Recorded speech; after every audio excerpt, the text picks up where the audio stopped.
think in general it'd probably help if I actually unmuted myself. How does that sound? What's up, everybody? Super happy to see you guys. Super happy that everybody's here.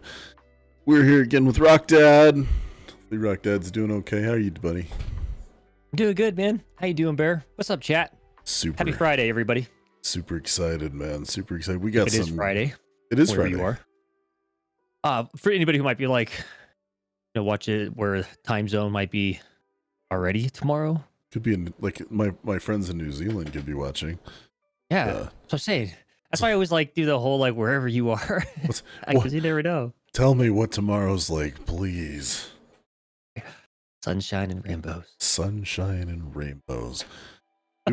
Guys, we've got a great show for you today. Hi. We've got a great show for you guys today. Hopefully it's super fun for you guys as it is for us always.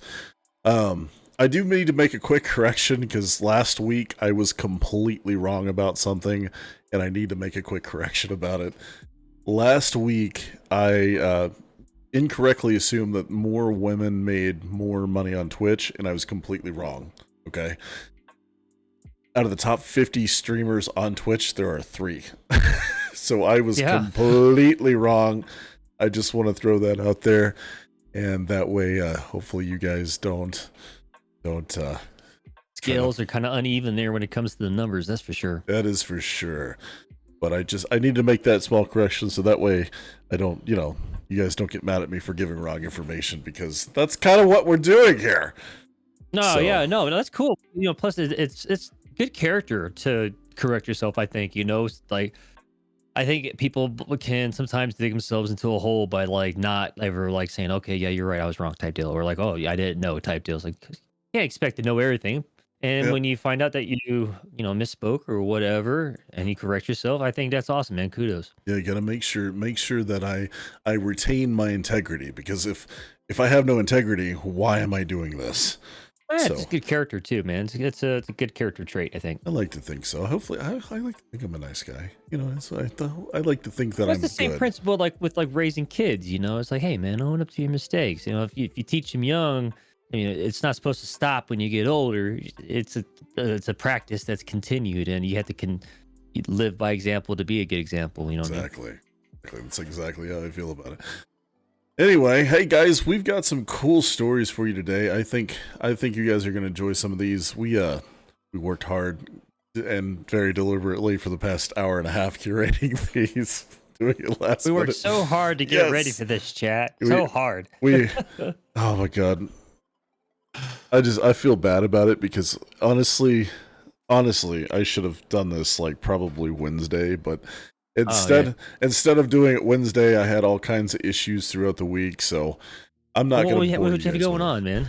It's caught up in what's going on in Bear's life right now, man. Because just a small little bit. We got our news segment to get to, but what's Bear been up to, man? So one of the big things that happened this week, we had parent-teacher conferences, and my son's in kindergarten, and we actually came to find out this week that my son has been bullying other kids. He's been pushing them around. He's been being kind of mean to them, and it's not a good look, because we don't play that in my house. I got bullied all through school.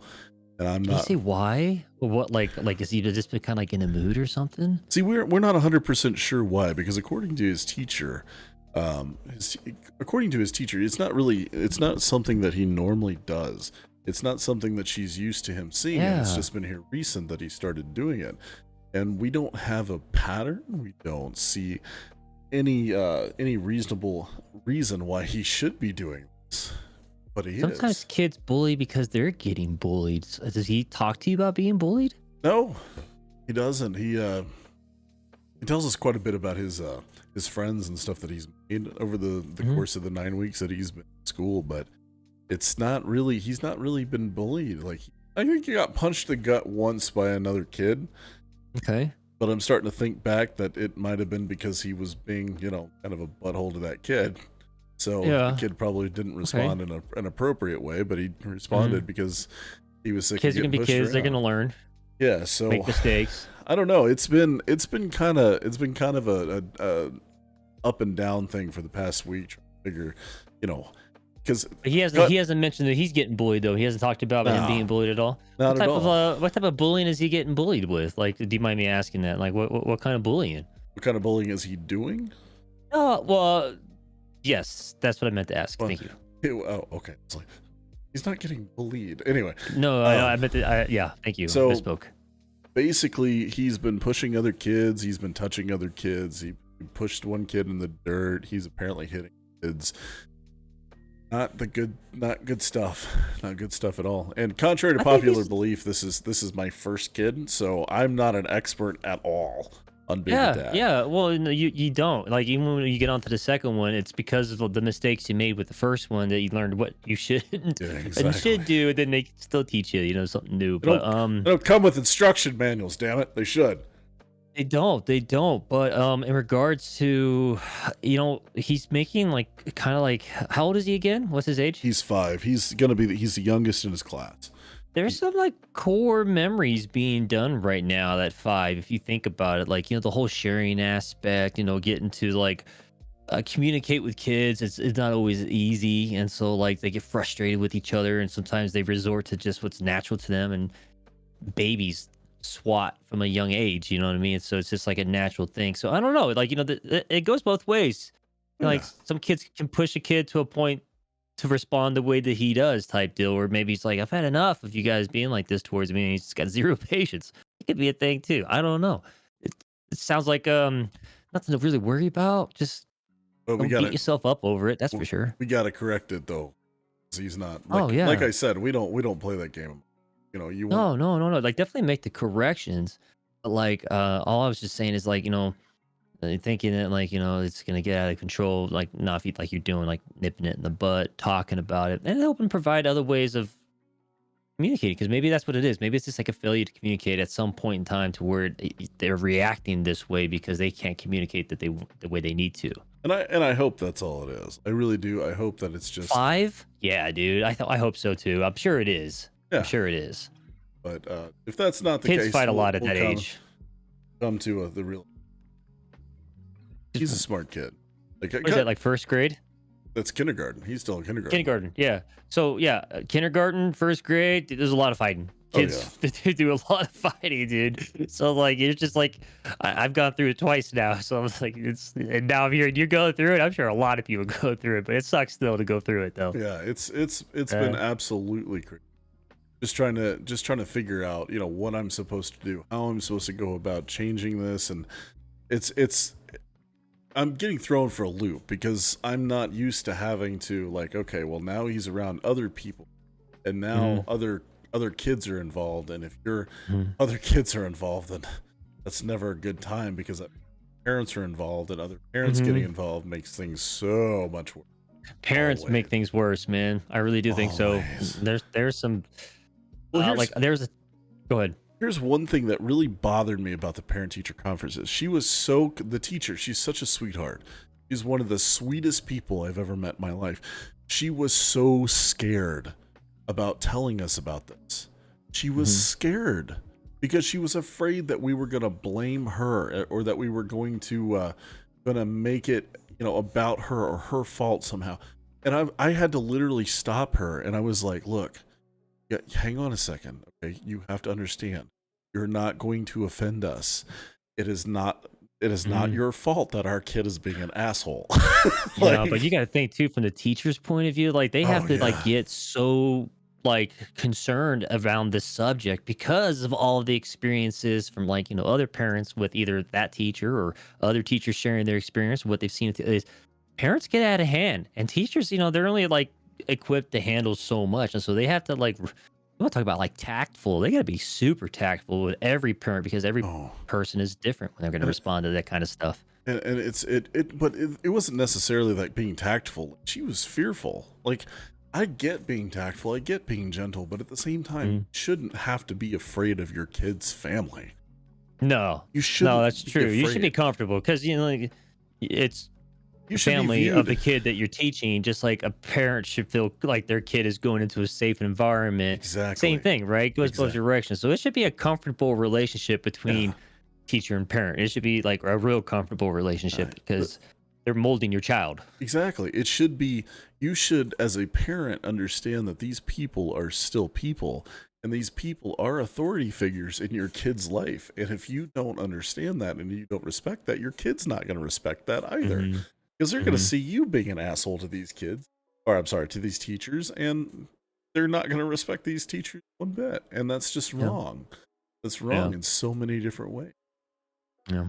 Anyway, so that's what some of the stresses that you've been dealing with, though. Yeah. Oh yeah, I've been dealing with quite a bit of stress this week. It's just been a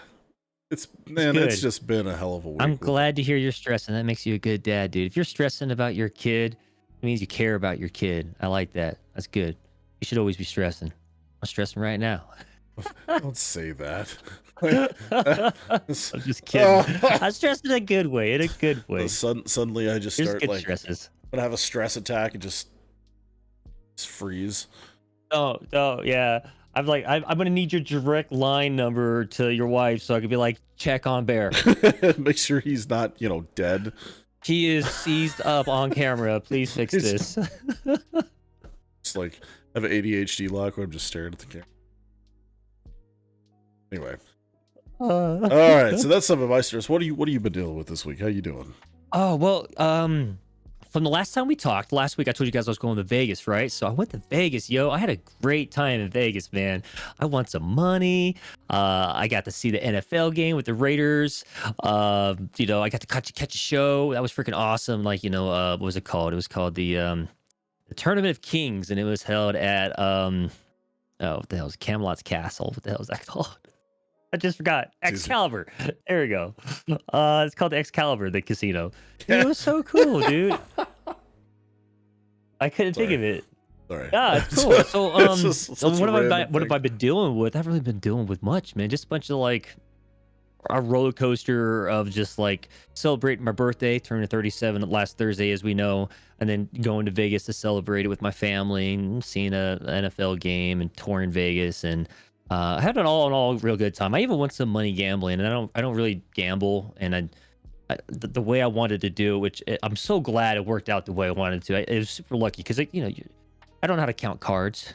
I can count to 21, So let's play some blackjack. And I'm sitting next to my dad. We're playing blackjack, and there's two other guys on the table with us.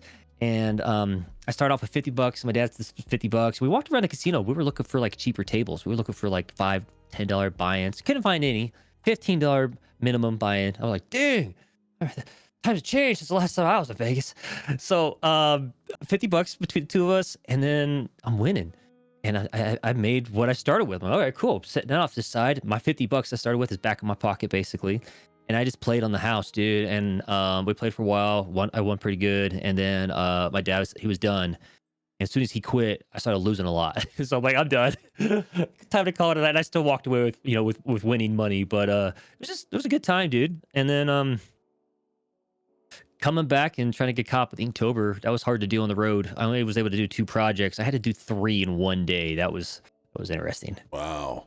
That's crazy, man. So how much money did you win total? How much money? Oh, dude, very minimal. Because I was playing with $15 wins playing blackjack, and we didn't play very long. I think I walked away with $200. Oh, yeah. That's not big winnings, but for me who don't gamble and I don't. That's that to me is a lot. So that to me, yeah, that's not when it comes to winning at Vegas, because I went in there with 50, expecting to lose 50, and I walked out with 3 times as much. So that was I was like, hell yeah! But dude, you go to Vegas, there's people who win. I'm sitting at breakfast. Get this, okay? This guy, even my son notices. He's sitting with 3 of his gentlemen at the table next to us. He starts pulling out stacks of money. Just my son goes, Dad, he's flexing, and he's throwing it on the table, just piling of just thick wads of cash, dude, thousands of dollars, just right down the table next to us. And he looks over at me, and he looks over at my son, and he does a little head nod, and I just smile and nod at the guy back, and my son goes, you should go talk to him, Dad, see what his trick is. talk to his trick. I don't care to gamble that much, I just thought that was cool. That was cool. So, it was funny that my son noticed it. So it's even funnier because you mentioned, finding cheaper tables and stuff like that. So my son and my wife and I all went bowling last weekend. And, I'm used to like a ghetto ass arcade. Like you get like $5 worth of quarters and you go off and have a great time. It's like there's this arcade in this bowling alley, okay? And there is a literal Halo game, like a 2-seat, like blasters on the table Halo game. And this stupid thing costs $10 a play. What? Play? It's like, no. How no. many did you get? How many tries? Is it got 3 lives? 3. 3 hits? And you're down? Game over. Do you wish to continue? No! No, I did not. You're like, what? I just spent $10 and I died in 30 seconds. I like died because it's like you can't find those like cool arcades anymore. The ones you literally take a roll of quarters, like $5 worth of quarters, and go in there and actually play the games. Oh, I beg to differ. I've got a couple in the local area. It's like nickel arcades these days. It's awesome. Yeah. Even up in Oregon on the coast, like there's this pizza place that because I used to live in Oregon and we would always venture to the coast, and one of the pizza places we went to had like an arcade in it, dude. And it was like, yeah, it was quarters and nickels and wait. I think the quarters were for like the bigger ones. So like you actually have to drop like the VR style ones, like the new stuff. You would have to put more money in, but the old stuff, man, I'm talking like retro style stuff, like Street Fighter 2, like Street Fighter, Ninja Turtles, The Simpsons, like the old like what's it called, the Terminator 2 like gun game where you had the little button that you squoze on the side and it would launch a grenade and stuff like that. It was so cool, dude.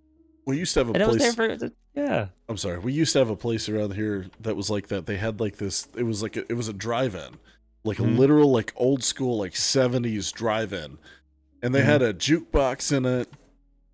Excuse me, all kinds of cool stuff. And then they had like an upstairs level that you like walked up and there's like this big ass patio. And then you walk into this, it's literally a game room. It's like Pac-Man, you've got Street Fighter, you've got bowling. That's where you should do Twitch meetups, in my opinion. Like, cause there obviously COVID-19 right now being a thing, Twitch meetups has been a hard thing to do. I don't know. You probably have a local Twitch meetup. Like for almost anybody on Twitch, like one of the major cities probably have like a Twitch meetups. I know there was one up in like the Oregon when I was there. There's one here in Salt Lake City. It's cool for like local stuff. And I think a place like what you're saying was like an arcade and stuff like that with layers and stuff like that. I think it'd be a perfect place for a Twitch meetup because you're playing video games, you're bonding with people. There's always like a food bar, like if people want to drink, there's always a drink bar there too. Cause I've been to some arcades in Portland where it was an adult bar and it was nothing but arcades. It was cool as shit, dude. I would absolutely love to do that. However, COVID shut them down. This doesn't exist anymore. COVID hit and nobody could go out. Hopefully things start to turn around. I want to feel optimistic. I feel like the way things have been like in the news, like I'm not gonna drag in like like the negativity at all because I don't like to do that. But I want to be the optimistic person and feel like, man, I think it's gonna get better within the next 3 years. Like I hope so. Like the 5th year after COVID, I think we're all gonna be looking back and I'm like, man, look at all the crap we had to trudge through to finally get to the point where we are, to where we're finally back to some form of normalcy. Which I don't know if our old mentality of normalcy is ever going to be a thing again, dude. I had to do facial recognition. I had to do a full vaccinated card shot, like a photo. Like it's called The Clear is the app, and it does a facial recognition. It does. I had to put in all the dates for my COVID vaccinations, and if I was out of date, like if I didn't hit my booster, I wouldn't have been able to get in, which was crazy. And then a photo ID being like all this scanned into this, plus like my email, my phone number, my address, the contact, everything. The contact tracing is ridiculous. Here you go on this app to get into a football game. Yeah, it's absolutely crazy at the moment. So the new normalcy, maybe that's gonna be like our passport, to where like maybe they'll do away with the passport system, and to where like that's an old system, you know what I mean? Like even the voting system to me is an old system. Like we should get to like the digital age. Like you want like the new world order, which I don't know if I like that, but the whole moving forward with technology, if everybody voted from their phone, not worried about mail-in ballot, you wouldn't have to worry about finding like bags of like ballots found in a ditch during voting season. You know what I mean? Like it's all instantaneous from the phone. So a trusted system that can't be hacked or something like that. And then there's our instant results. Same thing with. Go ahead. So the joke was is like American Idol could tally like 8 billion votes all at once, but you guys can't do it in 3 days. Like what the hell? Right. That's exactly right, man. We need it. We need to update. We need to change our mentality. The passport system, the voting system. We need to get with the friggin' times, man. I think that the whole like mental shift of just generation. I think we're just waiting for maybe 1 or 2 generations to move on to the next chapter of their um lives. If people moving on, so wait for them to move on with life or afterlife, for us to have that shift finally. I think is what we're waiting on. Speaking of moving on, so we got 4 good stories. I'm just kidding, man. No, dude. Let's go ahead and dive into some news articles. All right, so we got some cool new articles here. So the first one on the list is that Facebook actually overtakes YouTube for game live streaming. Yeah. What? Like, that's crazy thought, right? Like just reading that out loud. Like who would have thought that YouTube could be trumped by Facebook? Especially it's a site that's literally designed for video content and it's being overtaken by a social media platform. I'm completely blown. Now, bear in mind Twitch is still like the place to go for all your streaming and gaming needs. Yeah, still number one. Still number one by a lot. Yeah, but Facebook was number 3 and now it's number 2. So it's like, whoa, what is YouTube doing incorrectly to make that happen? And now what are they going to do to correct it? They got to take some steps, right? They got to make some moves. And I think they are getting ready to make some moves because as a creator on YouTube, you get emails. And I've seen a lot of emails from their creator platform that they send their emails like, hey, we have this that we're offering up now. We have this that just launched, this tool, this type of thing. So I think they're in the motions to do so. And I think Facebook just kind of beat them to the punch. And then, of course, what happened with Mixer and the whole transition of streamers to a new platform that didn't have so many, now having a whole bunch. And then what's going on with... Especially bringing over big streamers like the Doctor. And I'm afraid to say his name on Twitch, to be honest. Why? It's like because of the whole thing that happened with him. I don't even want to touch it. But with big ones like him, who came over from Mixer, and I know Ninja went over there, and then Shroud went over there as well. They both got like really big contracts to go over there. They also came over to Facebook Gaming from there because of the fact that they were bought out by Facebook. And that just... so crazy. Yeah, that just helped them out immensely for it. And I can't help but wonder, like, the contract, like Ninja signing this big, crazy amount of money contract, and then Mixer selling out, or not selling out, but basically, selling to Facebook, Did that null and void the contract? I don't know. Does that null and void the contract, or does he still get paid the full amount? And then he's just like, cool, man, that was a nice payday. And moves on to the next one, He had to have gotten paid out. There's no way that he would have. Like, you'd hear it all over the news. What a win for him, dude. Yeah, He's like, okay, cool. Moving on. Next. Yeah, thank you, next. Because there's no way we wouldn't have heard of by now if he didn't get paid for that contract. Are you kidding me? That dude would be all over social media. These guys screwed. Yeah, man. I don't see that happen. But anyway. I think that's interesting, and I think, what's it called, the meta? I think that's dude, that's gonna be a huge move for Facebook. Like, I think Twitch may need to look out. I think Facebook is making some serious moves that's gonna make them a serious contender for Twitch. And with all the negative stuff that Twitch has had in the spotlight lately, I think with say, hey, this is looking kind of good. The grass is always greener on the other side of the fence. It's best just to treat your yard. But looking at it, damn good looking yard. Yeah. Such a... Get off my lawn, you kids. Stay in your lane, bruh. That's terrific, man. But yeah, I think Facebook's got some poise to be making some crazy cool stuff. So I like that name too, Meta. Meta, yeah. It's like everybody says cool. Meta, yeah. It's just it's cool. That's Meta. It's like great. Now there's a streaming platform. Yeah, it's like let's stream on Meta. It's meta as fuck, man. Yeah, dude. I'm interested to see how that goes. And then you got the whole you got going on there, dude. We get one F-bomb. Who said the F-bomb? Me. I did. I didn't even pick up on it. Oof. That's how ingrained into our brains that word is. And I just dropped it without thinking about it. And just, okay, awesome. Great. Do you need like you need like a swear jar so that like anytime you swear, you're like, oh dang it, you gotta drop it in a swear jar. I need the censor button just like right here on my desk so I can just hit it every time it happens. I think you should get a little jar and be like, look guys, this is what I've made off myself from swearing. Cut out the top of White Claw can and just drop it in there. Yeah, a White Claw can. I got one. It's right here. Like, what flavor? What flavor? It's lime, I think. I would like to inform chat, anybody who might be watching this, we are not endorsed or sponsored by White Claw. Yet. Yo, White Claw, hit us up. Come on. Come on. Come on. I'm good with it. Bud Light Seltzer, we're good with you too. Come on up. Okay, so like moving on. Hold on, you were all getting on me about like trying to stay with them. We're just gonna help us move on to our next one. You're the Twitch paid boost. Okay, so I think this goes great as like a follow up in regards to Facebook. You know, now being better than YouTube for game streaming.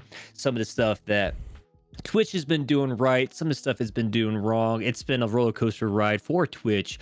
What are your thoughts about being able to pay to boost a stream? I think it can be a double-edged sword, but I want to hear your side of it first. I don't like the idea. As somebody who's a small content creator, it has the potential to make, like, say if I wanted to promote the podcast, it makes the potential that I could possibly do that on a much larger scale. However, this boost is only going to have a limited reach. And say some of the bigger streamers, say Ninja gets on here and he promotes one of his streams and he manages to pay thousands of dollars for that boost or whatever. He's only $500 max. Well, say he pays $500. I don't know about you, but I don't have $500 in my bank account. Say he pays that $500. He's going to get pretty much that entire pool of viewers that is going to be pulled from the boost, quote unquote. And there's going to be nothing left from me spending, I don't know, $2 to boost my, it's that's right. It's a pay to win, right? Yeah, that's the negative side of it, because you're right. Those who have, the money to do so, or the equity or whatever, not equity, the word I'm looking for, I can't think of the vernacular right now, but they've got the money to do so, the revenue to do so, they're going to do it, right? Yeah, exactly. And like you're saying, like somebody like Ninja, Shroud, Dr. Disrespect, he's like all these big names, Tim the Tat Man, Dr. Lupo, they're going to do it, right? Why not? They want to continue to utilize every tool out there to boost their stream, because when it comes down to it, every Twitch streamer is a competition, because, if you're doing it as a livelihood, you got to treat it like a business and you got to outdo your other business competitors, right? So I look at it as that, as well as no different from paying to boost an Instagram post or something else on social media, which you can do. Like, but I understand what you're saying, because it hurts the little guy. Because let's say somebody gets a big spender in their Twitch stream and they are a small streamer. Let's say they get the max out amount that they can get towards their stream to get boosted with the 500. That's awesome. It'll work, right? Maybe one of those big name people aren't streaming at the time and they haven't done it as well to where you're now paying to keep up. Like, right? Like they're not on, boom, you get boosted, right? They get on, they're already up here, and then they pay as well. Now they're up even higher. It did nothing for you. So you have to really kind of time it, but you're not going to tell your viewers, hey, make sure nobody else is on. They're not going to think like that. So it's every little bit helps. And the thing is, we could be completely wrong about that. This could be a completely different system. Like you're not allowed to do it, or it could be completely different. That's the thing. It just started. It's in trial period. I think it just launched, which means it's not every Twitch streamer has it as a tool. And this is kind of like a beta or an alpha for any type of program. They're trying it out in the waters to see how well it does, what the kinks are, if it is going to benefit the small streamer, because they are. I think I think there's a lot of bad rap that Twitch doesn't care about their little streamers, but yet there's so many things that they put in place that they are trying to take care of their streamers. It just never seems like enough because it's just a constant blast in your face of negativity to where it doesn't seem like it's enough, but they're constantly working on something. Exactly. I don't know. My personal thing here is going to be, let's wait and see, because again, it's a brand new tool. We don't have any idea what's going to happen or how is it going to work, anything like that. We don't know yet. This is just how I can see it going if it does indeed work the way that we think it does. So okay, that's just, we'll just leave it at that, and hopefully it hope for the best. Yeah, take it with a grain of salt. Hope for the best, expect the worst. I do. Yep. It's a mantra to live by, dude. Like, it's sad, but it's true. You expect the worst so that if it happens, you're prepared, but you always hope for the best. So this next one, this one's kind of a big deal because I don't know if you guys remember, a couple months ago, there was a huge walkout over at Blizzard due to some sexual harassment and stuff like that weren't being addressed properly.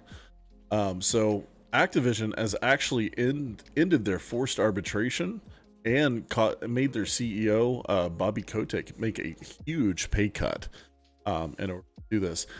So Bobby Kotick actually sent a letter to his employees on the further steps that he and the company are going to take to change the image of in the wake of multiple sexual harassment and discrimination lawsuits. Most notably, he says that Activision will employ a zero-tolerance harassment policy, waive arbitration and sexual harassment and discrimination claims, and he's going to take a massive pay cut. He's only going to earn $62,500 per year. So basically, my wife and I combined make more than that dude does. Like that's a massive pay cut because this dude is literally a $1 billion net worth CEO. Okay, and mistakes were made. Big mistakes were made, he's having to pay the price. That's exactly what's happening. And that's a good thing. I'm sorry, man, but that kind of the whole culture that from what I understand that they were promoting over there is just an unacceptable culture. There's no reason why. And the fan base found it completely unacceptable because of all the blackouts that Twitch did for the banning of hey, we're not going to play this game on this day, or you were telling me about it with was it CS:GO? It was Overwatch. Overwatch. All the Overwatch streamers didn't stream for a day. They made sure that nobody was streaming that game that day. All the streamers that I know that play Overwatch for most of their game time, they played a different game. They did something else. I wanted to play Diablo, and I didn't even play it because of what was going on with Blizzard and Activision, and I was highly anticipating the remake for Diablo 2. Kind of disappointing. Sad. It's very disappointing, and a lot of people didn't. They just straight up didn't buy the Diablo. I didn't buy it. Yeah, it's I'm not going to support a company that supports something like that. So them taking these actions it's crappy that it happened the way it happened at the time that it did. But then at the same time, that's kind of a moot point because would I still want to play a product from something that supported and condoned that type of behavior? Probably not. Exactly. So starting in July, Activision was hit by several lawsuits from government agents company of permitting a culture of sexual harassment, abuse, discrimination, retaliation, and other unfair labor processes. The employees actually staged a walkout and actually formed an advocacy group called A Better ABK that was demanding the change from the company. And they actually ended up getting most of their demands from it, which is actually a good thing. That should happen at more places. I think it's great because it shows that your voice matters sometimes, your opinion, and them being able to pull themselves together and make this happen. I think that's great. I love hearing that. That's a success. And that to me means that they're actually they got their attention in a pretty big way and they're committed to make change. So we'll see where Blizzard goes. Personally, it wouldn't surprise me if they don't change anything and it just happens all over again. But I hope for the best that they do decide to actually change something. So it's going to be for sure. I concur, and that's all I have to say about that. That's it. That's all you got. So the last one's actually kind of funny. So Skyrim it has a new update coming out for the anniversary edition. Like I said on stream before, I don't like Skyrim. I never have. This is actually pretty cool. You could shake your head all you want. I don't care. Anyway, maybe this would make you play it. Anyway, I'll play Red Dead. Anyway, so this is actually kind of cool. I don't like I said, I don't enjoy Skyrim at all. I never have, but this is kind of neat. Skyrim has a free fishing update and a bunch of new stuff that they're adding for the anniversary edition. So, so Skyrim fishing and other free new Creation Club content will get their due in a new update from Bethesda, which also runs down all the benefits you get from picking up the anniversary edition. Basically, this article is. Basically, this article is stupid. This all of a sudden, like I was scrolling down, and all of a sudden an ad pops up, and it's like, no, you don't read this. You look at this ad. Fishing's in Skyrim. That's the gist of it, and I love it. Let's go. That's cool, dude. So the November update will also change the way that Skyrim handles quests added via the Creation Club. They'll no longer automatically initialize as soon as you start the game, which means you won't be like hit in the face with a bunch of notifications for the word go. Instead, you'll find them in the game as you would any other content, and then you can check Creation Club's store description to see how to find them. They're also teasing quite a few more details for coming soon for the new gen improvements in the PS5 and the Xbox S and X version of Skyrim, but there are no specifics on those such as of yet. Isn't that awesome? Fishing. It is, dude. Fishing. I think that's great, man. I think it's kind of weird. How old is Skyrim now that they're adding content into a game? God, isn't it like 10 years old? It's got to be at least. I was still in high school at the very least. Well, we may have to Google it to find out on the spot. Yeah, let me look this up real quick. This is actually kind of neat because I actually added this in. I can actually look at it. I almost feel like they should have like maybe read like a remake of Skyrim and then like changed like graphics on it and stuff like that. Maybe up the graphics on it. You know, brought in like a bunch of new stuff to include the fishing, like finding different types of bait.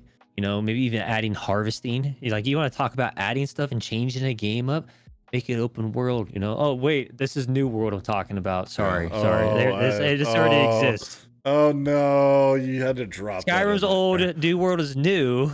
You want to go fishing? The initial release date was November 11th, 2011. See what I'm saying? That's when. Why are they doing this? I think that's cool and all. It's a great game. I love the game. We are literally a decade in. Like, oh my gosh. Yeah, it's kind of late in the game to be making these kind of changes. Might be time to actually, I don't know, release a new Elder Scrolls game or something. Like, I'm just saying. They did Elder Scrolls Online, and then why not make it to where you can fish? And I think just add some content to that game. Find some fishing lures. Wow. Just wow. Oh my gosh. So that's very relaxing to fish, dude. This is actually a great way to transition into the meat and potatoes of our segment of dealing with stress. And fishing's a great way to deal with stress, but not in Skyrim for a bear. I will play Red Dead. Okay, if I'm gonna fish in a video game, I will go play Red Dead Redemption. I'll play Red Dead Redemption because it's the only game I can think of. The same game. Like, but have you ever played New World? I have not played New World yet. I've actually wanted. You can fish in New World, and I think that'd be kind of cool to fish with you. Like, how funny would it be to do a segment one day to where you and I are just podcasting as we're fishing in the game? Anyway, right? Let's just give it a shot. Just go through the motions. I'm gonna fly fish. It's like, oh my God. All right. So anyway, the main segment that we're going to work on today is we're going to talk about stress and being a dad and how we deal with stress and our duties as in fatherhood. It's mostly going to be Rock Dad because I don't know how to deal with stress as being a dad. Like my biggest issue with fatherhood as it sits right now is trying to find a way to actually deal with the stress of being a dad. Dealing with the constant, oh my God, is my son gonna die? Is the existential fear of your kids. Like just when they get a cough, it's primal. It's primal. It's ridiculous. Temperatures, coughs, man. Like when they hurt themselves, and they always hurt themselves. Always freaking time. always, it's constant, and it's It just, takes a village, dude. It I really does. know. Like when you say like the stresses of dealing with like just raising a kid in general, like It's just opening up your to other people to help you mold this young impressionable person, exactly. people you trust and love, obviously, and as well as other people, because it does. It takes a village, man, and it helps alleviate some stress from you as well. Because, dude, it wears you down, and you need a break sometimes, man. So having more people there are comfortable with your person, and So you're comfortable with them, you so know.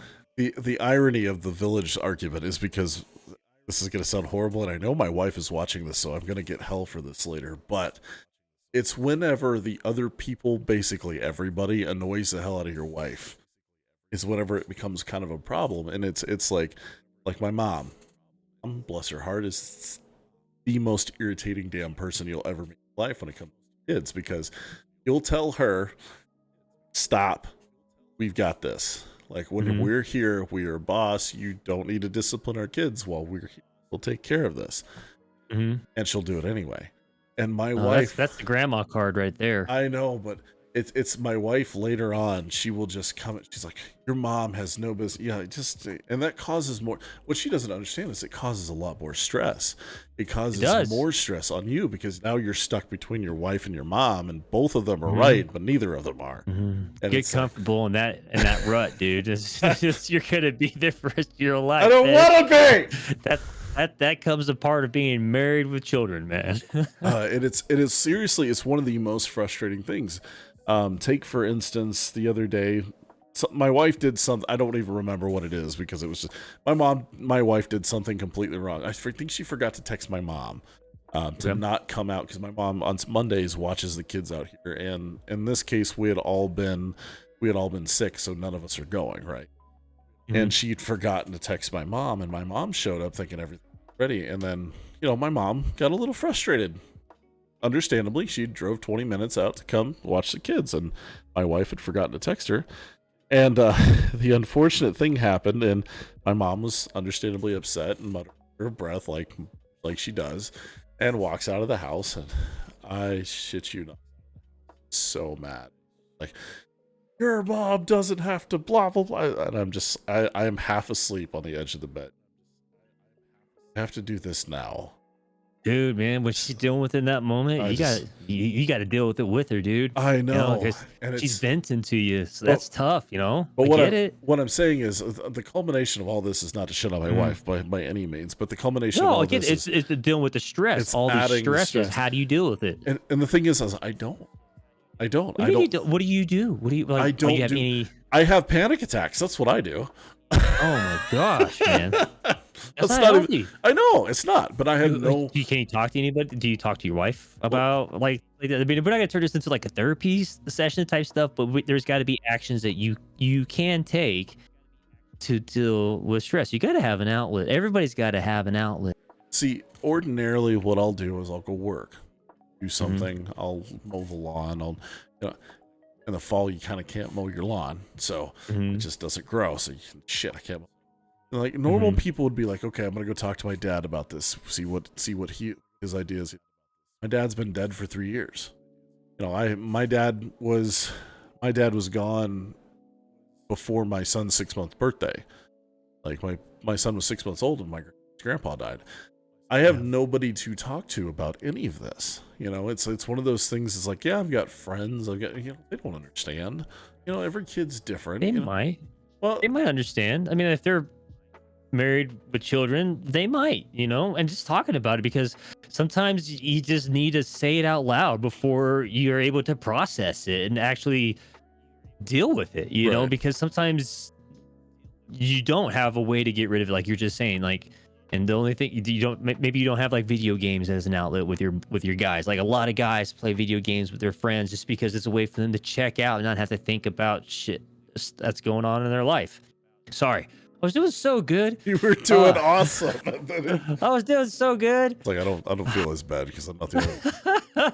Anyway, but So they don't have like any way to like kind of check out, right, and deal with their stresses. So they tried not to think about it by just enjoying themselves in the moment with their friends. And so, and see, the but thing even is, that turns in. What's messed up about that is I don't really have friends anymore. Like I have my best friend. He lives 2 streets over, but he's always busy.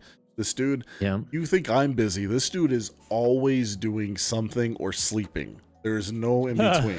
This dude is literally constantly working or he's passed the hell out. There's nothing in between. It's because he's working so much. He's sleeping, you know? He's exactly. Just like, he's dead to the world when he falls asleep. Like, don't expect him to get up. And I can't fault him for it. You know, it is, it is what it is. You know, what are you going to do? And the thing is, it's like, that's my only, like, I made a friend here recently, but like, he's not the kind of guy just straight up like, hey dude, I'm having a problem. You know, that's the 2 friends I've got right now. I don't really have other friends. What about your wife? Is she somebody you can talk with when it comes to stuff like that as an outlet? But not when it's about her. Obviously, you can't talk to her when it's about her, but you're supposed to be able to. See, with stressors, you just have to choose your moments right. Exactly, but the stressors are like mostly my kids and wife, because my wife stresses me the fuck out a lot. And I got you. And a lot of my stress comes my wife and parenting and all of that good stuff, and it's kind of hard to talk to her because it just is it's hard to talk to her. That's all I can tell you. It's like when it's appropriate and stuff like that, yeah, I can talk to my wife about some stuff, just not all of it. Well, I know it's not easy because you got to get used to being uncomfortable, because that's when like the most growth happens. You know, like diamonds are made under like an immense amount of pressure. You know, whenever somebody's like stressed, and they usually come out on top. You know, they had an explosive growth in that time that they were stressed, right? Because you're misunderstanding me. It's not that I don't want to or I'm uncomfortable talking about it. I just don't. Okay. I don't think it's not that she won't understand or anything like that. It's a matter of, it's basically she's going through the same things as I am, and just rehashing it isn't going to change anything or help any. Okay, so the venting doesn't help it? It doesn't help me at all. Okay. See what I'm saying? So it's like I used to have gaming as an outlet. Like gaming used to be like, okay, now I can just get lost here. It doesn't help anymore. It doesn't help anymore. It's the gaming. Just change it up. It's okay to change it up. Nobody said it had to be just gaming. Find something else that you enjoy doing and just do it. I started working out. That makes the sad thoughts go away. Shut the front door. Did you really? Yeah, dude. Yeah. What are you doing for working out? I might die in a video game. I gotta do 10 of these. Heck yeah, dude. What kind of goals and aspirations are you trying to get to? Like, I'm asking these questions because I'm getting ready to do a fitness challenge, or I don't know if it's a challenge or it's for 22 a day. A good buddy of mine who's actually in the chat right now is doing it. He was talking to me about it. He's going to do like 22 push-ups a day for the whole month of November, because, you know, it's the whole veteran suicide that we lose, 22 veterans a day. And so it's kind of like suicide awareness for Veterans Month type deal. So it's 22 a day, 22 push-ups a day is the challenge. And I'm going to join him in doing it. And Rockmon was talking to me just recently as well, and she's going to do it as well. And so that's why I was like, oh man, dude, like you're getting into fitness? Yeah. You want to jump in on this bandwagon? It'd be kind of cool, man. If you can feed off of my energy. I would love to, but here's the problem. I have an immense amount of upper body strength, but I cannot bench press the full 300 pounds it takes to do a push-up. Modify it, dude. It's not. You're not gonna fail or pass by doing a correct push-up with me, dude. Do what you can do, and then if that gets easy, then you make it harder. But if you can't do a normal one, do a knee one. Modify it. We're gonna do the wall push-up. Yeah, if you can't do that, do a wall push-up. Exactly, dude. Until that gets easy. I mean, like, what you gotta understand. Don't stress yourself trying to like go from A to Z without hitting the rest of the alphabet, dude. You gotta take it one letter at a time, one step at a time. Well, I always find it funny because a lot of people don't realize how much I weigh. Like, a lot of people, they're like, "Oh, you weigh what, 350? You're fine." I weigh 425 pounds. Okay, man. Like, I don't think I could fireman carry you, bud. Oh, I don't think you can either. I think I need a buddy to help drag you. Somebody grab the forklift out of the parking lot. I'm thinking tactically, military wise, man. Like when I think of like movement and stuff like that, like I can pick up a 200 plus pound dude full body armor and a weapon and gear, my own shit and stuff like. There's number 2, and and press on. You add another 200 pounds, I may not be able to. That's why I said I may need help on that one. That's how I look at things. God, you don't have to carry. Anyway, but the whole point is like I want to get back to where I was when I was firefighting. I want to get back to where I can do the CPAT again, and I can actually Nice, get dude. back. And the thing is here's what's messed up. Okay, one of my dream jobs ever. One of the things that I've always wanted to do is I wanted to be a game warden. A lot of people don't like game warden, but I want to be a game warden because I think it's an awesome job. Because I'm all about conservation and especially wildlife conservation. And the thing is like that job got posted today. They have 16 openings in my state for DNRs. Apply. I can't because I don't meet the physical fitness requirement.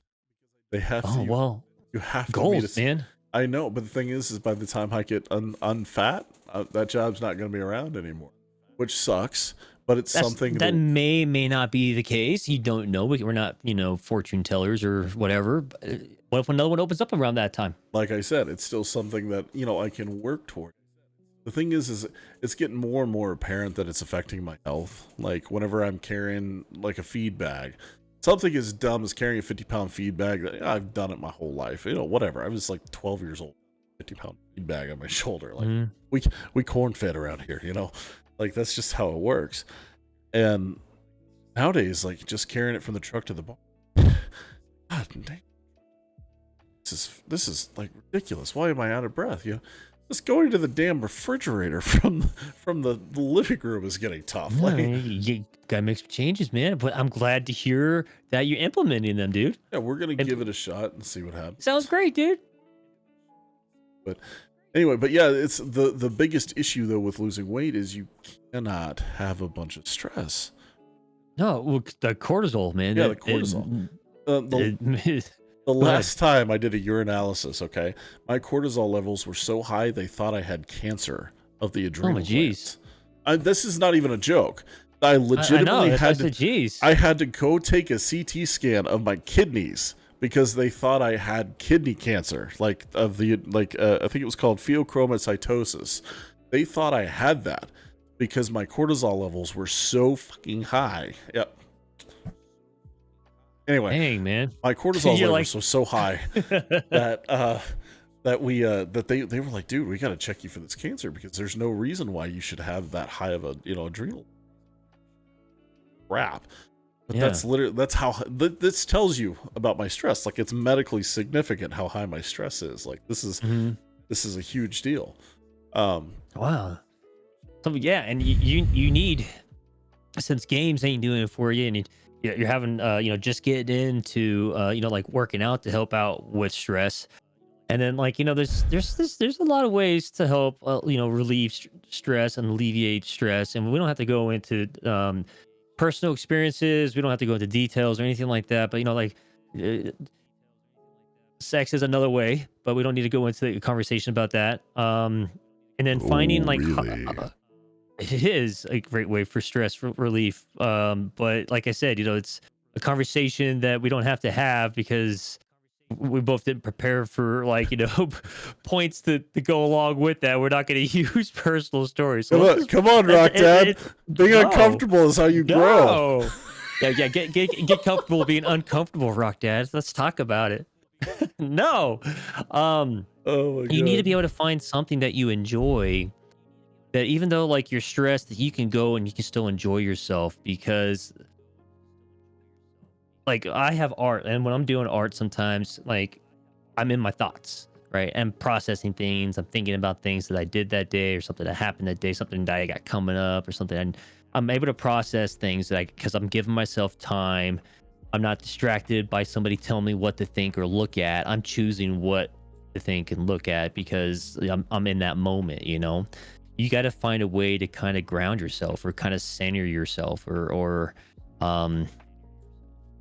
take yourself away from distractions and things that are stressing you out. You need to find a place of like Zen that you can be comfortable, stress-free, and you can just think and be with yourself and do what it is that you enjoy doing. So like, listen, do you like working with your hands? It sounds like maybe like get into something to where you're doing something with your hands and moving, because believe it or not, you burn calories by fidgeting.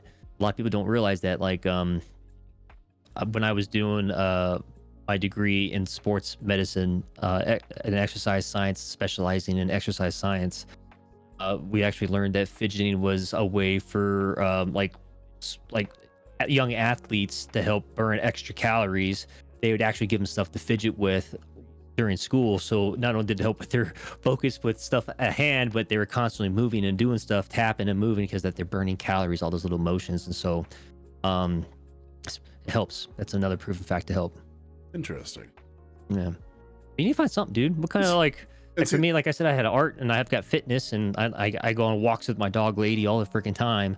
Um, you need to find stuff that you enjoy that you can do where you can, because you can't talk to some of the stuff about you're stressing with. You got to find a way that you can process it. And then, yeah, dude, people like me, you can talk to like, talk about stressful stuff. Cause that's what I do. Like I got a couple good close people who I talk to. I'm fortunate enough to where I got close people who I could talk to about my stress. And, um, because like you were saying, like content creator and being a dad and dealing with stresses, like, you've just told us all the stuff that you're having to deal with, and I've got stuff that I'm going on that I got to deal with in a completely different light. And so I had like a mental breakdown. What was it, like a week and a half ago, or over like maybe almost 2 weeks ago, where I got trolled pretty bad in a stream, and it shouldn't have affected me, and it did.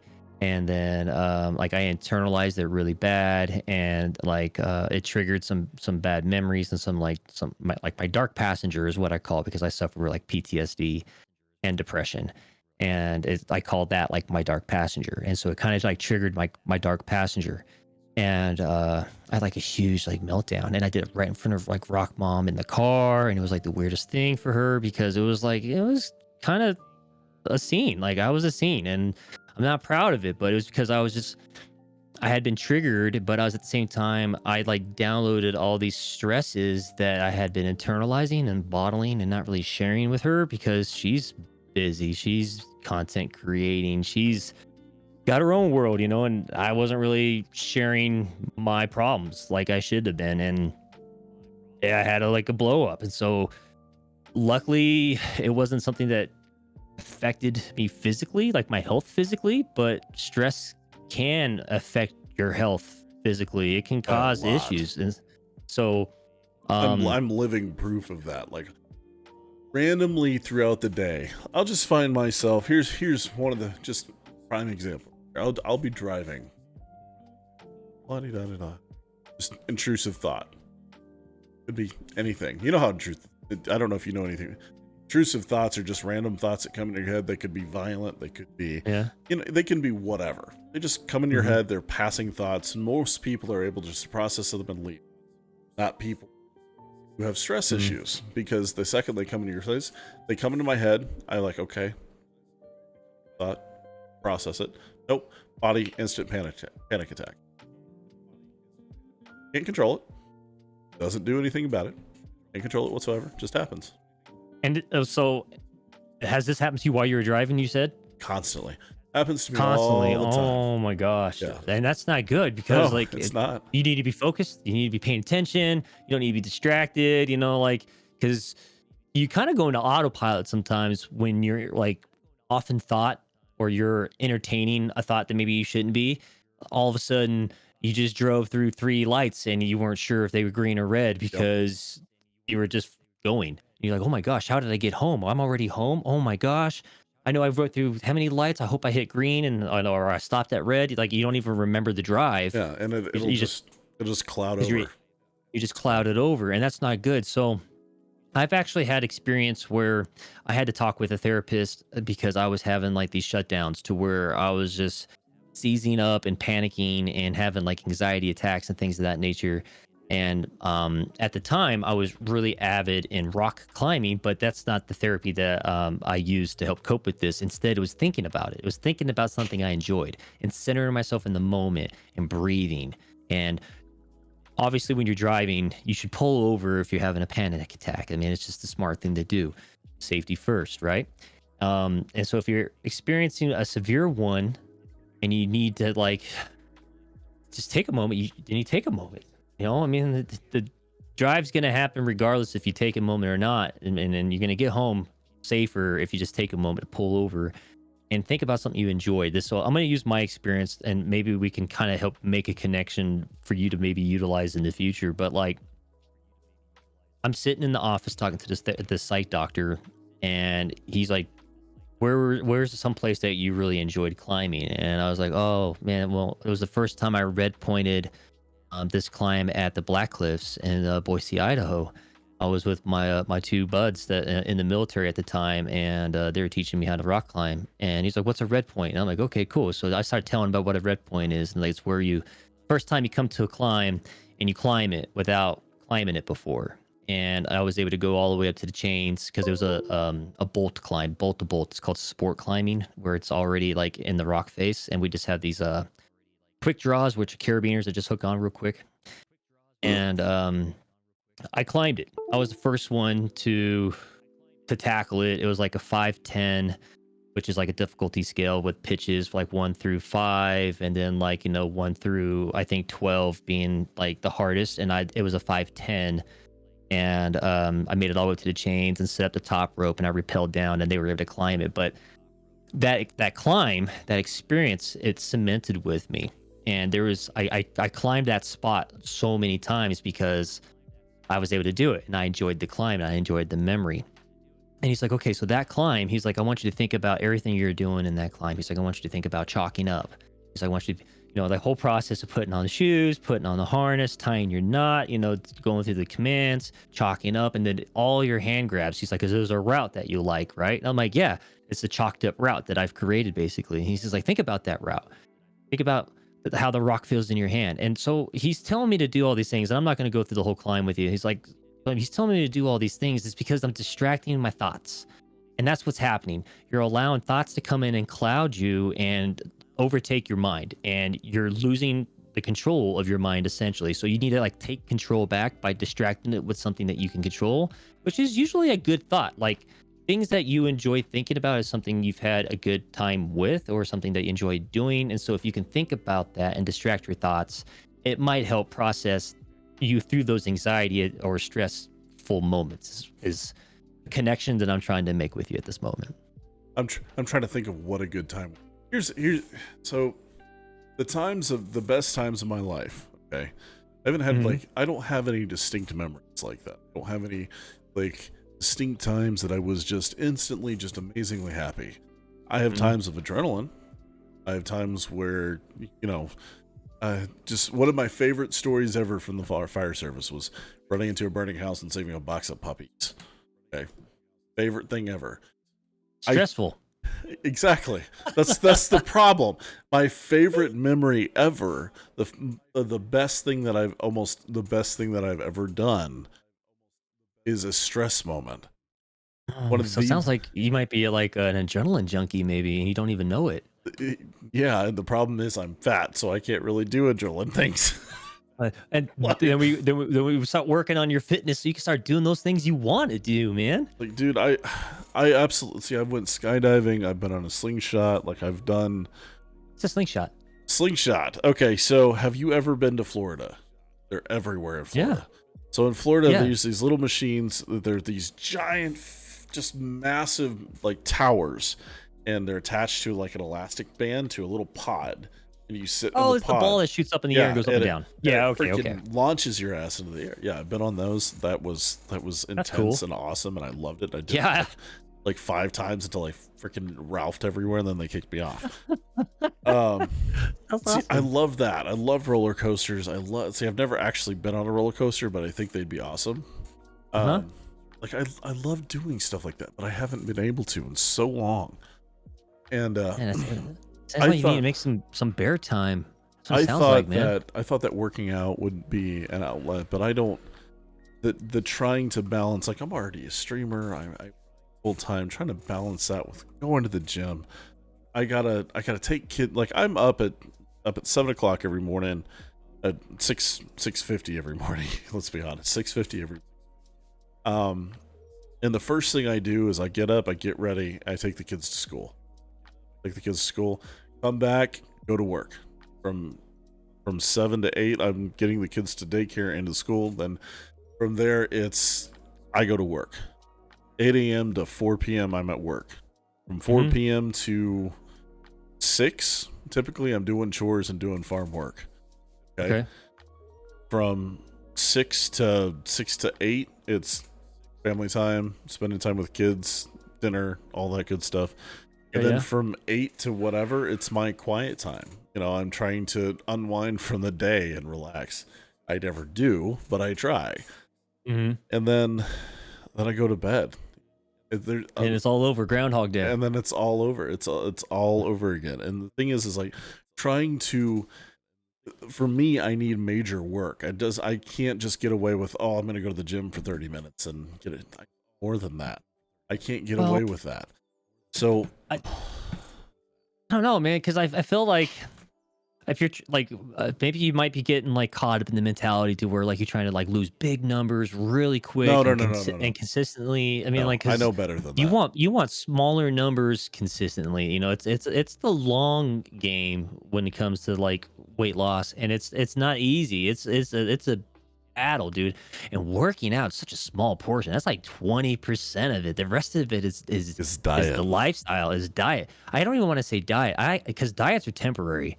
Like fad diets, like any diet in general is supposed to be temporary. It's got to be a lifestyle. You have to choose to live a certain way and be comfortable with that lifestyle. Do you know what way I've apparently chosen to live? Steak and taters. Do I know? Steak and taters. If I'm listening from you, I can say, but I want to hear you say it. Go ahead. Steak and taters. Steak and taters. Steak and taters. There's nothing wrong with that. You can have steak, man. Protein's good, dude. That's the problem. Is it's not what I eat necessarily. It's the amount that I eat. Moderation, dude. Portion control. And everybody keeps telling me that, and I was like, that's so nice, but I don't feel full. I will eat a small portion, and I will That's literally. That's what Finn feels like. You're hungry all the time. It's like I feel like I feel like I'm starving. I hate this, and my stomach hurts. It's a physical pain. Like a lot of people don't understand. You got to eat more steak then. All right. Fill up on more steak is what I'm trying to say. Like less is like, what was the other thing you said? You said steak and taters. Taters, yeah. Well, that's good. I'm okay with potatoes. Like or taters. I know it's a starch. I know it's a complex carb. I know it's been labeled a vegetable now. It's kind of funny. It's got carbohydrates in it. Yeah. But, to be honest with you, like the macro and micronutrients that are found in like, fruits, vegetables, and proteins, things of that nature, you can find from meats because that animal has those micronutrients in their diet, and therefore it's in their system, in their body, in their meats, and so you're consuming it by consuming them. Go ahead. That's the thing, though. It's not the what I'm, like I said, it's not what I'm eating, it's the amount. And the issue the issue that I run into is because my stomach is so big, I don't feel full after what should be a normal, like say a normal people go to, say, a restaurant, or let's say McDonald's, right? Just it's a shitty analogy, I know, because it gave absolute crap food. I did it. They always get your order wrong. Yeah, always get your order wrong. The freaking shake machine never works. Ice machine never works. Like, anyway. I mean, it's a joke for a reason, but dang it, it's true. I know. I hate it. I like to go through the drive-through and I ask, hey, is you guys' shake machine working? Can I get a chocolate shake, please? Because I used to be a manager at McDonald's. So funny. There's a reason why. And see, I found out the reason why after I was like a year ago that I found out the reason why it's never working was because there's an outside contractor that fixes the machines. McDonald's doesn't actually fix their own machines, and they can't actually fix their own machines. Like they have to have the tech come. It's so crazy. It's a technician that comes to work on it. Yeah, and when I was doing it at McDonald's as a manager, the store owner, his son was the technician, and I got to be pretty close with him. And so like I was, this is before, today's day and age with like technology, but I had the old phone where you would text and you had to hit the same keys over and over and over. So it's not like I was texting that much at that time. I would just pick the phone up and call him like, hey dude, Rich, machine's down again. Can you come take a look? Because he'd also work on the ice machine. He worked on the shake machine, and he worked on the ice machine for the fountains and all that kind of stuff. And yeah, you're right. Anyway, we couldn't work on it. We had to wait for him. Full circle. So say you go to McDonald's, a normal serving of food for a normal person. Say you get Chick McNuggets, okay? Normal serving of that. which is actually more calories than most people need, is 5 nuggets. That's it. I can't feel full until I eat a 20 piece. Don't they have like a 6 and a 10 piece now? I'm pretty sure they have 6 and a 10 piece. Maybe even a 20 piece, like you just said. I know they have a 20 piece. Yeah, I do too because I eat it. Yeah, I eat the 20 piece.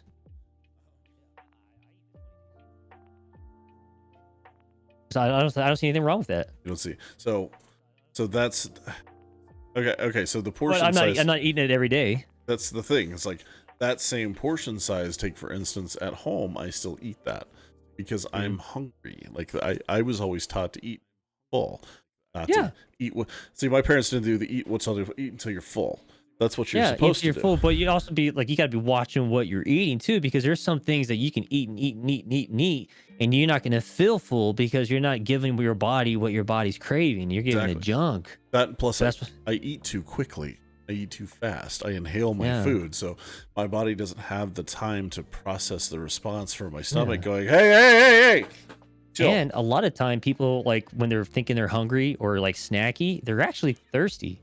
Like, how much water are you drinking? Like, water consumption is a huge thing in helping feel full. I'm absolutely terrible about drinking water. I've been trying to do better on that. That one I've actually already. Well, let's work on that too. Yeah. What kind of container are you carrying around with you? Are you trying to get through like a jug in a day or something at least? No, I just carry around like 4 or 5 like of the small like 20-ounce water bottles, and my goal is just to drink them.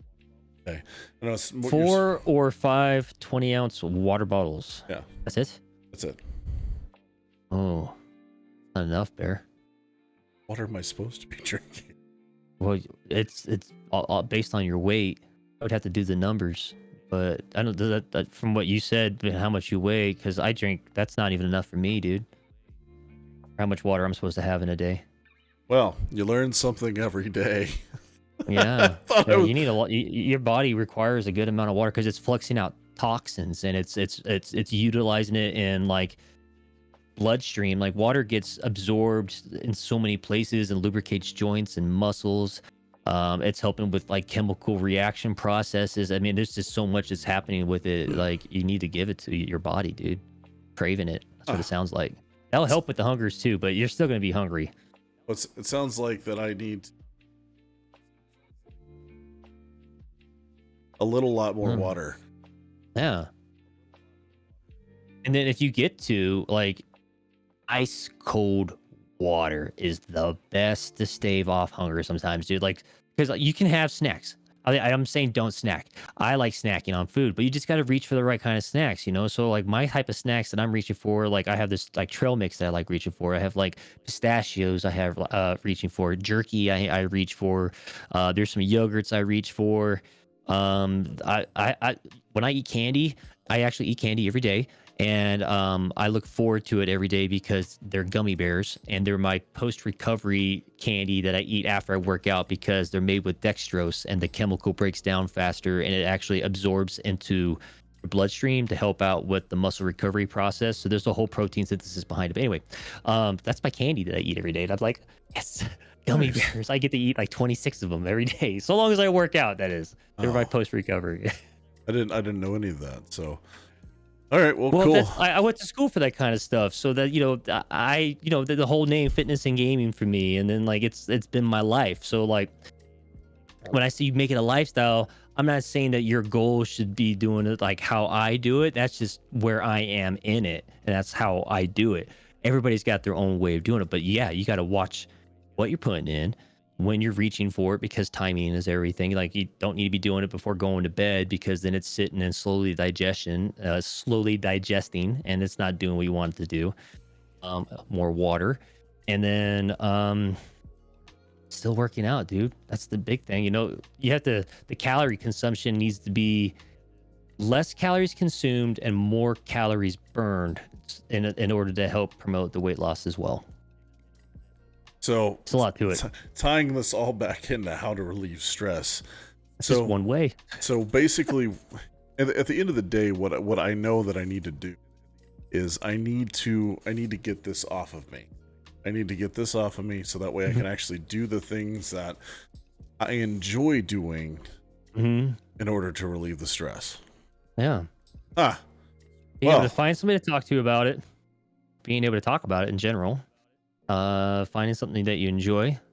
And then, yeah, fitness is definitely a good way. And then I also said, for those who are capable of, what do you got this stream marked as, Bear? What do we have this thing marked as? It's not, you have it marked as? Just help me so I can stop speaking. It's chatting. No, not just chatting, like rating, like mature. Oh, it's not rated as mature, probably PG. Okay. Well, that's because I was going to say, because for adults, I mean, we're talking about men. We're talking about, because you and I being dads, married with children, and we're talking about like things that we have for like stress relief. And we talked about video gaming. We talked about things that we enjoy doing. We talked about, talk about it, working out. And sex is another good way. And that's why I was asking him what this was rated, because we didn't need to go into that, but I didn't want to bring it up. Well, we're not going to go delve deep into that subject, but hopefully most of our viewers are more than likely of dad age. So I'm just making sure it's appropriate content for what we have it marked as. I'm sorry I didn't ask that at the beginning. We're not. No, it's fine. It's like we're not going to go into it just in case there are young viewers watching, which I don't know if there are or not. We'll find out whenever their parents call me and go, "What the fuck?" I did it again. It's so natural. It's see, I've been able to do so good. I've just said the S word twice. I've dropped 2 F bombs and I've said the S word once. And I'm like, I know we're gonna get better, dude. We're in the early stages, man. What is this? Podcast number 4? This podcast is number 4, 5? yeah. You should be labeling these too. So like number 4, and like I noticed it in the stream title. I just turned over the switch. I didn't see it in there. It's like we need to make sure we get the numbers next to them so we never forget. Because you've been adding these to YouTube.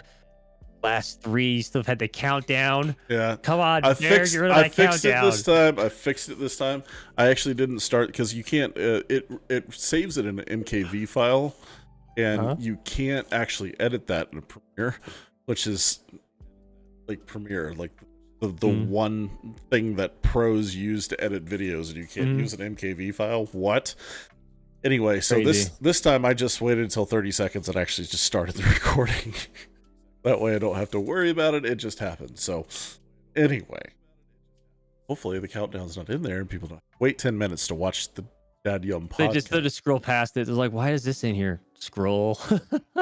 Like, why? Like, you want us to watch all this? What's wrong? It's like, oh, okay, this is the music. This is the full experience. You know what it is? It's raw content. You're getting it out there. It doesn't matter. You can always go back and edit it on YouTube once it's on YouTube. So don't worry about it, man. It's fine. Exactly. All right, guys. Well, we're gonna go ahead and wrap it up here. We've been here for an hour and 18 minutes, but we got some good stuff in. Hopefully, you guys enjoyed the podcast. We do it every Friday night at 9 p.m. Central Time, and we try our best to come up with stuff. Hopefully, next week we'll be a little bit more prepared about our things. My fault. I just had a hell of a week, so I don't think we did too bad, though, dude. I think we did okay. And you weren't as distracted this time with like a phone. Like you were doing pretty good with the chat with typing it out. And we kept it pretty flown for the most part. I didn't feel like we sidebarred too much. I feel like we did pretty good, dude. I think it went well, man. We did all right, I think. I think we should come back to the stress of dads thing, try to see how I improve. Come back to it? Yeah. What do you mean come back to it? What else is there to come? I mean, yeah, okay. We could probably get like more and more details into like things that the stresses of actual fatherhood that we deal with. Yeah, like maybe we can have some stresses of fatherhood. My son, like you were talking about your son being bullied. We talked about that. That was definitely a good part of it, I think, dude. We hit some good stuff. There's more stuff. I think it was just add that into it. Like when I say how you doing this week, Bear, what stresses did you deal with this week? I think it could just be a part of it, like the weekly thing, because it really is. Every dad's got their daily struggle. Every dad has his day. Every dad has his what? His day. Every dog has his day. Every dad has his day. Anyway, I tried. No, you did. It's just the mic cut on me for a second. Yeah. Stupid thing. Now's the time for you to cut out microphone. Good job. I'm actually gonna get a new microphone here. Ooh, what kind of mic are you gonna get? I saw this. You would have to ask when I don't have it anywhere near me right now, so I can't look. But it's this whole kit that actually attaches to my desk, has the boom that comes here instead of sitting right in front of me where it's in the way. It has a condenser on it. It's a nice, has the suspension, so every time I do this, you don't hear it. you know, it's super neat, and I'm super excited to try it out because That's exciting, dude. this one, I don't know if you can tell, but it's a little bit worn down. I've had No, it I for can't tell at all. It looks like a little mini Shure mic. It looks like the little baby brother to this one. yeah. Well, what's funny is this stand that it's on is actually a bass drum stand, the one that you stick behind like the bass drum Mm-hmm. and attach them. That's actually what this is, and it just sits That's on my cool. desk. Hey But it man, whatever works, dude. But it works. It does a good thing. I think this mic actually sounds pretty good for a cheap mic. It is what it is. I don't think it sounds too bad. What do you guys think, chat? Sea Dog? Hopefully it sounds pretty. If it doesn't, you guys need to let me know a little bit early. Anyway, guys, check out our links down in the. I guess this would be the bio section down here. We've got Rock Dad's links down there. Rock Dad's Twitch, my Twitch, the official podcast Twitter account, and we've also got the YouTube channel down there. These videos actually get posted the next day, Saturday, assuming YouTube doesn't decide that it's going to take 3 days to process it like it did last time. We usually post these videos up the next day. If you guys haven't already, make sure you hit that follow button. Did I miss anything? Keep the notification icon on so that when we go live, you'll be notified. Definitely. And as always, rock on. Yep. We'll see you guys. Have a good night.